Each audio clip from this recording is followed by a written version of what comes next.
Oyez, oyez, oyez. History in the United States Supreme Court today, an unprecedented step into the election of a president. God save the United States and this honorable court. This is the CBS Evening News. Dan Rather reporting from CBS News World and Election Headquarters in New York. Good evening. It was a day of fast-breaking and history-making court action in the battle for the White House. The U.S. Supreme Court heard oral arguments in the dispute, the first time the court has involved itself in a presidential election. And Vice President Gore suffered two setbacks in Florida's highest court. Here's the latest. A decision could come as soon as tomorrow in the U.S. Supreme Court case. Outside the court, competing groups of well-orchestrated demonstrators pumped up the volume and played to the cameras. Inside, the justices fired questions at lawyers for Al Gore and George Bush and may have staked out possible grounds for opinions. And today, Florida's highest court said no to the Gore request for a fast count of 10,000 disputed votes and no to an entire revote in Palm Beach County. CBS begins with today's extraordinary U.S. Supreme Court hearing. Our chief Washington correspondent, Bob Schieffer, was inside the court for the hearing. Bob? Well, Dan, this is the first time the Supreme Court has been asked to intervene in a presidential election, but during an hour and a half of sharp questioning, the justices gave no indication of what, if anything, they intend to do. The court was being asked by Bush lawyer Ted Olson to decide if Florida's Supreme Court overstepped its authority when it allowed some votes to be recounted. Gore lawyer Lawrence Tribe countered it was perfectly proper for the court to extend the deadline to count votes. In a written brief, Tribe had also suggested the Florida legislature had no right to name its own electors. But today he sidestepped that issue and said he'd offer no arguments on that for now. Early on, it was clear that several justices were openly skeptical about whether there was any real reason for the high court to intervene at all in a state matter. Justice Sandra Day O'Connor. You probably have to persuade us there's some issue of federal law here. Otherwise, why are we acting? At one point, Justice Ruth Bader Ginsburg seemed to lecture Bush's lawyers for the rough criticism they had leveled at the Florida court. I do not know of any case where we have impugned a state Supreme Court the way you are doing in this case. The justices questioned Olson sharply, but were equally tough on Gore's lawyer, Lawrence Tribe. Justice Antonin Scalia went directly to the heart of Gore's case. I don't see anything in the text of the statute that requires a manual recount. To Scalia, the question was how could the Florida Supreme Court make election rules when the federal Constitution left that job to state legislatures? I just find it implausible that they really invited the Florida Supreme Court to interpose the Florida Constitution between what they enacted by statute and the ultimate result of the election. Justices Kennedy and O'Connor are often the swing votes on this court and may well be again, as both asked tough questions of both sides. Outside the court, the lawyers were careful in saying how it had gone. Well, I would characterize their reaction to our argument as being interested in what we had to say. I have learned from 29 other arguments that you can't always guess anything about where the justices will come out from exactly what they ask. For all the drama, whatever this court decides, and it gave no indication when it will decide, the impact will be more psychological than definitive. That's because none of this will have any impact on those lawsuits being fought out in Florida. All of them could be appealed and wind up here. So we may see the Supreme Court step in again before we know who's going to be president. Dan? Bob Schieffer. For more insight into today's Supreme Court hearing and what the justices may be thinking, I talked a short while ago with an expert on constitutional law, our CBS News consultant, Professor Jonathan Turley. Professor Turley, what, if anything, do we know about how this court could rule from the questions and arguments today? It seemed like these justices came into the chamber with their minds largely made up. At points, the questions seemed to be less directed at the lawyers than at their colleagues. It was like a conference of the justices. We had three justices that clearly seemed to favor the Gore position and two that seemed to favor the Bush position. Can they reach a unanimous decision? You know, Dan, I think that this is not a court that looks like it's moving towards unanimity. Quite to the contrary, even on one side, like the Bush side, they seem to be reaching the same conclusion for different reasons. And what one thing in today's proceedings most clearly sums up what this court is grappling with? What was interesting is that the court talked a lot about who is the final body to make these determinations. There were references to the state legislature and to Congress, but the court was clearly questioning whether it or any court should appropriately make this decision. Question: could that be a nightmare scenario for Al Gore, that the Supreme Court in effect rules his way in a narrow manner, but opens the way for the Florida state legislature to have the final say? You know, there is a real bitter pill for Al Gore if this court upheld the Florida Supreme Court, but then said that they're upholding with the idea that it is the state legislature that should ultimately remedy any problems in state law. That would give Al Gore a very bitter victory because it would put him in the hands of his political foes. Professor Jonathan Turley, thanks. Thank you, Dan. There were two important decisions late today from the Florida Supreme Court. CBS's Byron Pitts is at the courthouse in Tallahassee. Byron? Well, Dan, at this for boxing, Al Gore was knocked down twice tonight by the state Supreme Court. One, no revote in Palm Beach County, and no immediate recount anywhere. This morning in Miami, Al Gore's best chance at winning the White House was loaded inside this truck. Day 2 of history on the highway. Some 600,000 votes driven to Tallahassee. Had the state Supreme Court ordered an immediate count, the counting could have been complete in 3 days. Obviously, it would have been better from our standpoint to have the Supreme Court take it up now. We're disappointed. Now it's up to a circuit court judge to decide if or when any counting could start. That means the stakes are even higher for tomorrow's hearing, a hearing that could get nasty. Republicans filed a legal brief, arguing the court can't just count 13,000 undervotes cherry-picked by plaintiffs from predominantly Democratic counties. Instead, the court must recount ballots from all counties, or at least 1 million more from 3 other counties. We're obviously going to vigorously oppose counting any ballots, but that is just to preserve our right to ask for that if it comes to that point. Republicans even argue the November 7th election wasn't about George Bush and Al Gore, but rather voters went to the booth to pick electors. Therefore, Al Gore can't contest the election. The contest trial starts tomorrow at 9 a.m. The judge says, if necessary, we'll go until no one's left standing. Dan? Byron Pitts. Bush and Gore left most of the talking today to their lawyers in the court. CBS's John Roberts is covering the Gore camp. John?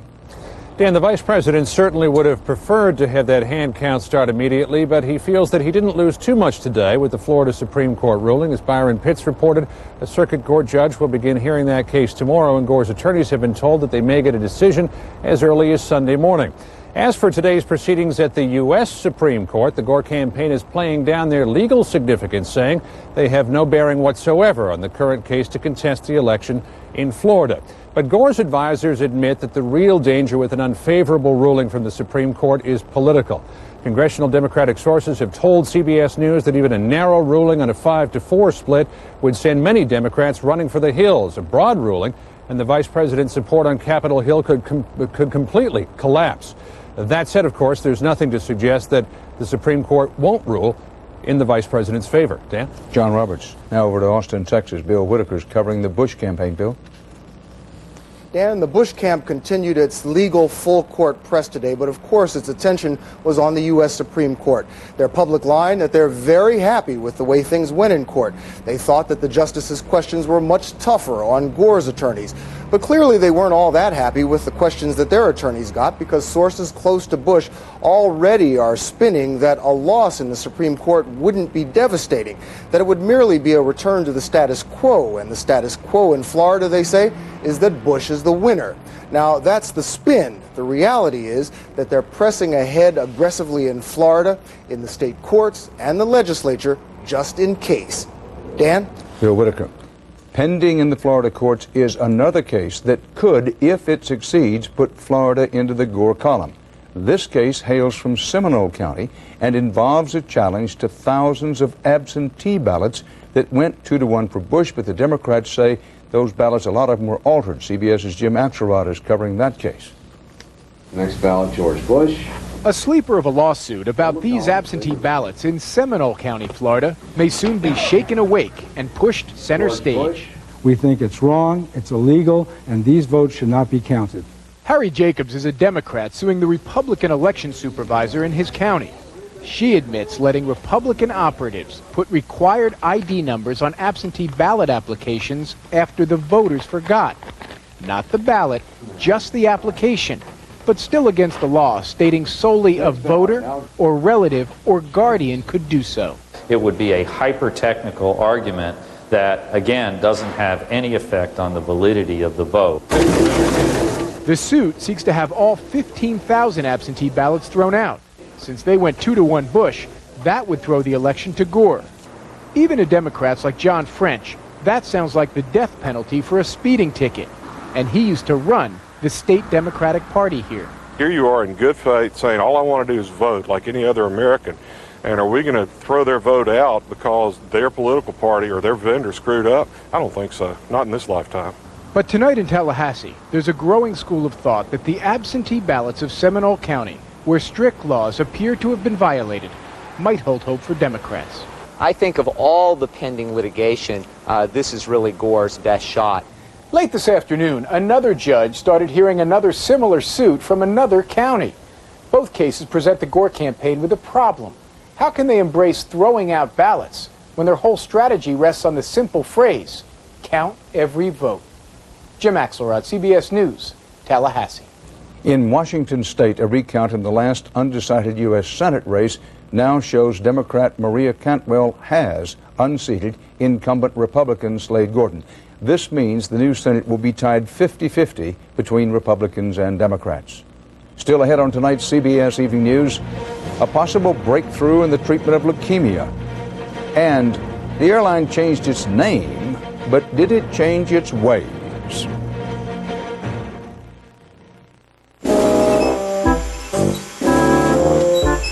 Apparently, some people don't know Dremel also makes cordless rotary tools. Dremel cordless rotary tools. For every problem, there's a Dremel solution. Our eyes have natural moisturizers, tears, so we took ingredients found in natural tears, added more moisturizers than any leading drop, and put them in Visine Tears. For soothing relief, Visine Tears. It gets the dry out. You can rationalize it all you want, but eventually you're gonna get caught. There's a tan minivan in the parking lot with its lights on. Whoever owns the tan minivan, your lights are on. Okay, you're busted. It's time to check out the redesigned Mitsubishi Montero Sport. It's only the family car when the family's in it. It beat the S&P 500 for 1 year, for 3 years, and over the life of the fund. The Strong Growth and Income Fund. Call 1-888-2-STRONG. You're one call away from a strong portfolio.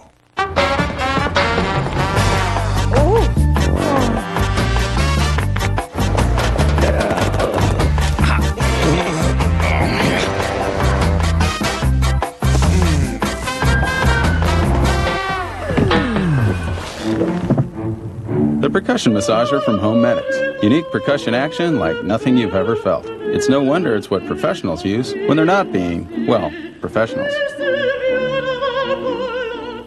A computer won't do Dad much good if it never gets out of the box. So now, when you buy from Gateway, you can also have it installed by us. Start with a Gateway Essential PC with an Intel Celeron processor for $24 a month and add on installation, orientation, or even training. Call 1-800-GATEWAY. Technology's great, but in Gateway country, people rule. If you have high blood pressure, you know all these cold medicines warn you not to take them. So take their advice. Don't take them. Take decongestant-free Coricidin HBP. Powerful relief that won't raise your blood pressure. A promising experimental pill is now being tested internationally in thousands of patients with an often fatal form of leukemia. This pill appears to be remarkably effective in extending life even in patients with end-stage disease. Our medical correspondent Elizabeth Caledon is on the CBS Health Watch.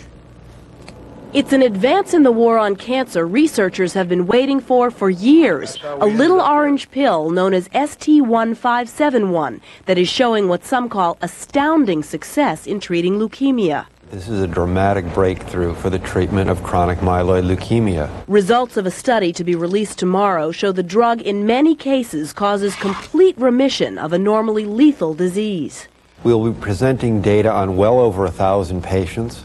The majority of our patients are responding, and even more dramatically, we're seeing large numbers of patients with no evidence of leukemia. Judy Oren was one of the original study participants.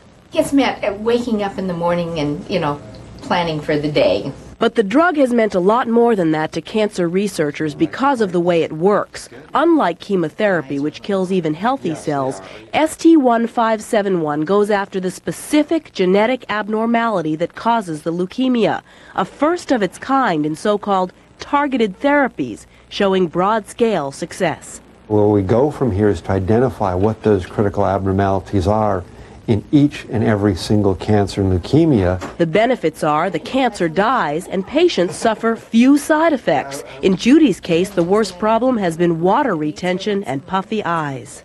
Researchers say the results they'll be presenting this weekend are so dramatic, they'll apply to the FDA for approval as early as next year.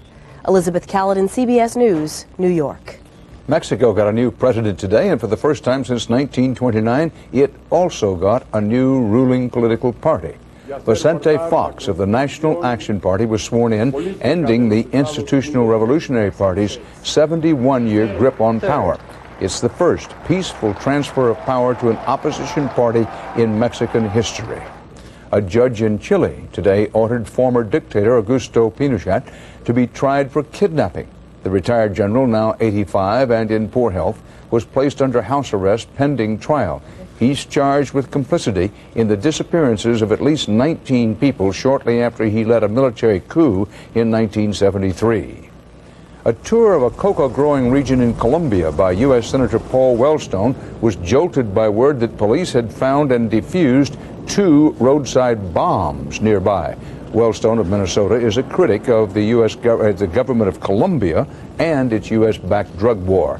The State Department says it doesn't think the senator was the bomber's target. Federal air safety officials are investigating an emergency landing Wednesday in Atlanta involving an AirTran jet bound for Akron, Ohio. No one was hurt, but as CBS's Bob Orr reports, for the 92 passengers, that was pure luck. It was a closer call than anyone knew. After AirTran Flight 956 touched down with smoke in the cabin, federal investigators found an electrical fire had burned a hole the size of a tennis ball through the fuselage. The fire may have smoldered for some time in the plane's cargo hold, because this DC-9 had not yet been equipped with fire alarms and suppression systems that will be required by next March. Investigators question AirTran's actions after the incident. Sources say the airline cleaned up fire damage and replaced emergency exit windows, possible violations of federal law. AirTran vehemently denies that, saying at no time were any actions taken to obstruct the investigation. The airline, formerly known as ValueJet, has been trying to regain consumer confidence since a tragic Everglades crash in 1996. Last year, more than 6 million people flew on the low-cost carrier's 53 planes. But investigators are troubled that this is the 4th smoker fire incident involving AirTran in the past 7 months. Now they're asking if it's a bizarre run of bad luck or a red flag for something worse. Bob Orr, CBS News, Washington. Up next here on CBS, was it a merger or a head-on collision? The economic fallout at Chrysler. Attention content enthusiasts, come to Contentville. We have content, nothing but content, whatever your passion. I really like Russian literature. Sometimes I like to bake. Whatever your interest. Well, I like to read. Research? I like research. We sell content you can download, content that comes to your door. This is different. Content in all its glorious forms. Content, as in something inside of a content? No, we sell speeches, screenplays, e-books. E-books are great. We ship magazines within 24 hours. We have expert advice from America's leading independent bookstores, experts with independent opinions. We sell legal documents, archives, millions of books, all at great prices. Oh, really? Join the multitudes. Come to Contentville, where content is king and readers rejoice. Old MacDonald had a farm, E-I-E-I-O. Nothing brightens your child's day like their favorite songs. I'm a little teapot. Now Time Life Music brings you a new collection. 100 Best Love Songs for Kids for just $24.99. London Bridge is falling down, falling down, falling down. Row, row, row your boat gently down the stream. Rock-a-bye, baby, on the treetop. 100 Songs for Kids on 4 CDs or 4 cassettes for just $24.99. Incy Wincy Spider went up the wall. 100 Songs for Kids. If you're not completely satisfied, Time Life will refund every penny of your purchase price. So call now for 100 Songs for Kids.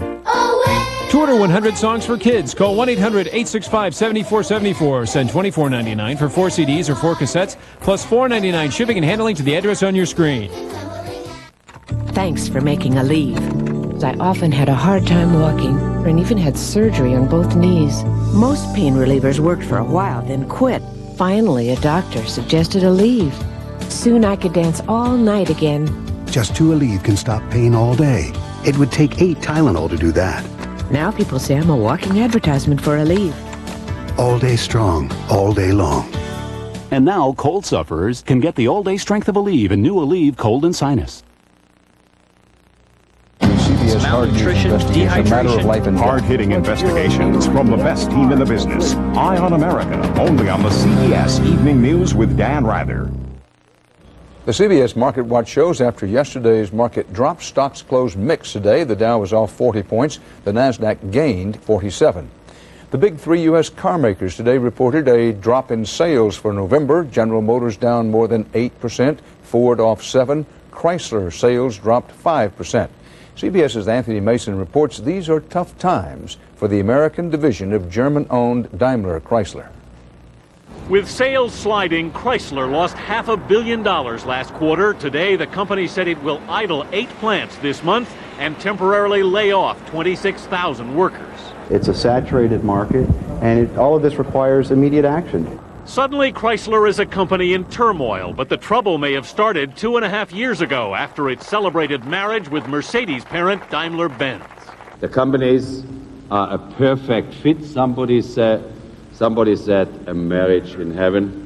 It's been hell ever since. Advertised as a merger of equals, most of Chrysler's American management, once the dream team of Detroit, have resigned, retired, or been fired. Almost all of them are gone, and the rumors are that whoever isn't will be gone by the end of the year. Daimler's chairman, Jürgen Schrempp, confessed last month that his merger of equals promise was a ruse to get Chrysler to approve the deal. Schremp's admission that this was never to be a merger of equal badly damages morale at Chrysler. It makes it very difficult for Chrysler employees to believe what's said in Stuttgart. It's technically called fraud. It's a fraudulent misrepresentation. Terry Christensen is attorney for Chrysler's largest individual stockholder, Kirk Kerkorian, who filed suit this week claiming Daimler's chairman deceived Chrysler shareholders. I know that Mr. Kerkorian would not have done the deal if he had not said that. Meanwhile, as tougher competition has cut Chrysler's minivan, sport utility, and pickup truck profits, the merged company has yet to come together. There isn't a single product out of this new company, Daimler Chrysler, that didn't exist before the merger. So there has been no real marriage? There's been no real marriage. This has just been... a lot of hand-holding. Yeah, a lot of hand-holding. Chairman Schrempp installed a new German head at Chrysler last month, and the joke going around Detroit these days is that Daimler Chrysler has a new name. Just Daimler. The Chrysler is silent. Dan? Anthony Mason, thanks. A Milwaukee jury today awarded almost $100 million to the widows of 3 workers killed in a construction accident last year at a new stadium for the Brewers baseball team. The ironworkers died when a huge crane collapsed while lifting part of the stadium's retractable roof. Mitsubishi Heavy Industries, which built the roof, will pay most of the damages. A look at what comes next in the battle for the White House when the CBS Evening News continues right after this.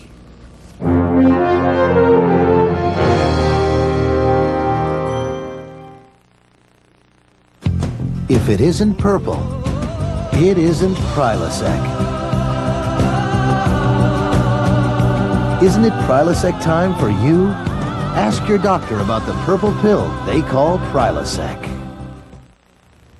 Every time I tried to quit smoking, I chewed up more pencils. So my doctor gave me a prescription that, for the first time, makes me feel in control of my cravings. Ask your doctor. Break the habit. The prescription for help is at hand.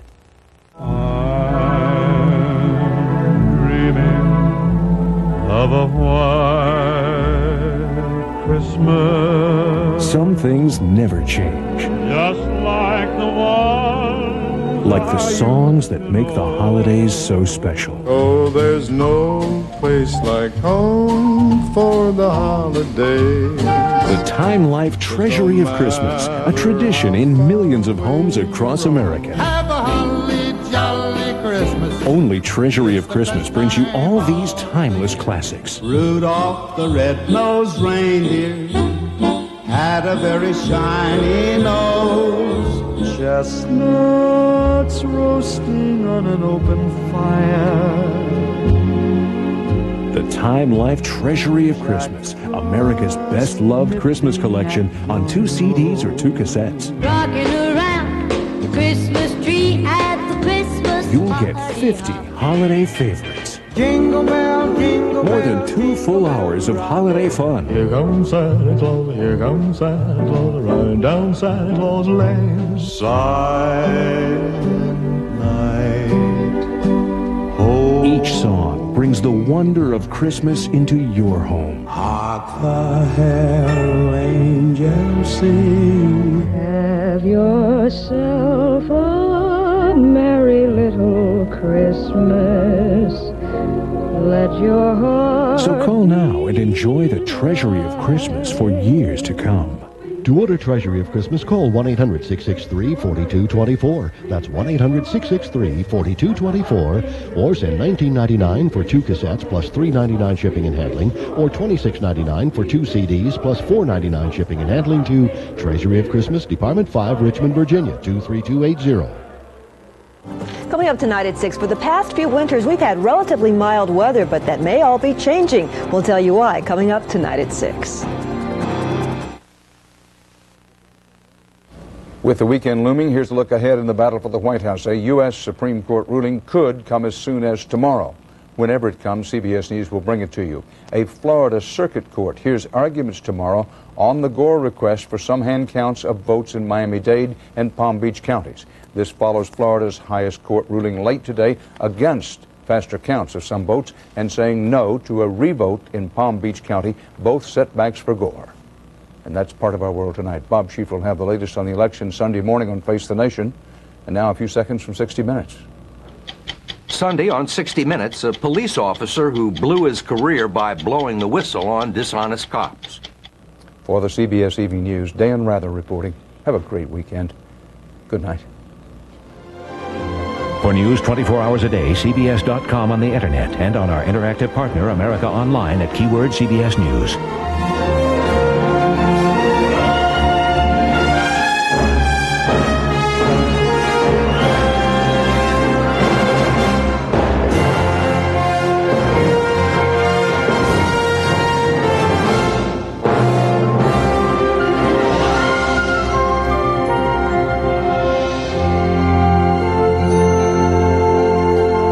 Look like $1 million without the high cost on the Saturday Early Show. Experience CBS News. Police take a gun out of a local school. We'll tell you why it was there and what's being done about it.